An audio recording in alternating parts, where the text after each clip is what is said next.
शहर के एक कॉलोनी में एक बुजुर्ग कपिल अंकल और आंटी रहते थे। वह कॉलोनी अभी जल्द में ही बनी थी, इसलिए उसमें 4 से 5 घर बसे हुए थे।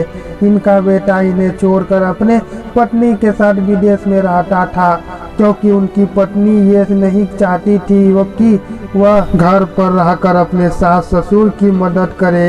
ये बुजुर्ग अंकल और आंटी जिस कॉलोनी में रहते थे उसे हमेशा यह डर रहता था कि कहीं कोई घटना न हो जाए, इसलिए वे ज़्यादा घर से बाहर नहीं निकलते थे। लेकिन उनका उस रूटीन था कि वह हर सुबह सूरज निकलने के बाद टहलने के लिए निकल जाते थे। एक दिन दोनों रोज की तरह सुबह को टहलने निकले थे। उन्होंने देखा कि एक लड़का तेजी से साइकिल चलाता हुआ जा रहा है और उस साइकिल के पीछे एक फावड़ा बंधा हुआ था, लेकिन उन्होंने ज़्यादा ध्यान नहीं दिए और चले गए। दूसरे दिन उसी समय फिर से वह लड़का दिखा और उसी तरह तेजी से साइकिल चलाता जा रहा था। इस तरह तीसरे और चौथे दिन वह लड़का दिखा।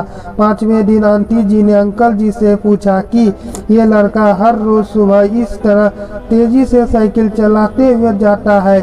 मुझे लगता है कि कुछ गड़बड़ है, कहीं ये लड़का कोई गलत काम करने तो नहीं जा रहा है। लेकिन अंकल जी ने मना कर दिया कि जा रहा होगा कहीं हमें क्या।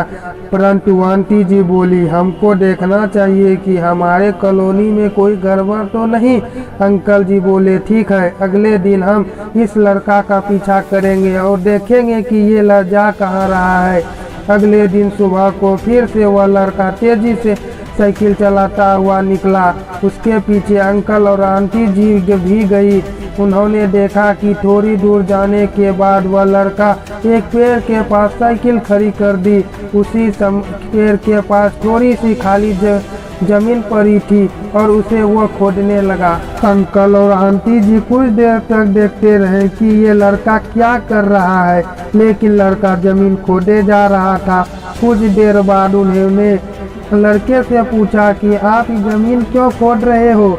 लड़के ने मुस्कुराते हुए कहा कि अंकल जी, मैं आप दोनों को रोज देखता हूँ, लेकिन आपको मुझसे डरने की ज़रूरत नहीं है और यहाँ ज़मीन इसलिए खोद रहा हूँ कि मेरी नई नौकरी लगी है। अंकल ने पूछा, कहाँ नौकरी लगी है? ऐसा कौन सा काम है जिसमें ज़मीन खोदनी है? लड़के ने कहा, बड़े दिन से बेरोजगार था, फाइनली मुझे फार्म हाउस में काम मिला है और उन्हें ऐसे लड़के की ज़रूरत है जिसे काम करने का अनुभव हो और मेरे पास कोई भी अनुभव नहीं है।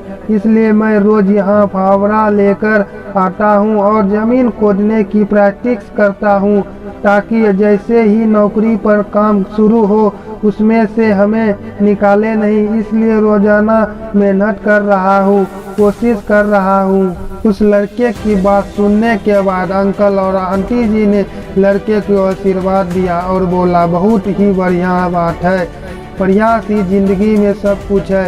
यह छोटी सी कहानी जिंदगी में बहुत बड़ी बात सिखाती है। तो अगर हमें सक्सेस होना है तो सक्सेस के लिए सबसे ज़रूरी चीज़ है कि हमें लगातार मेहनत, कोशिश और प्रयास करनी होगी, तभी हम जीवन में सफल होंगे।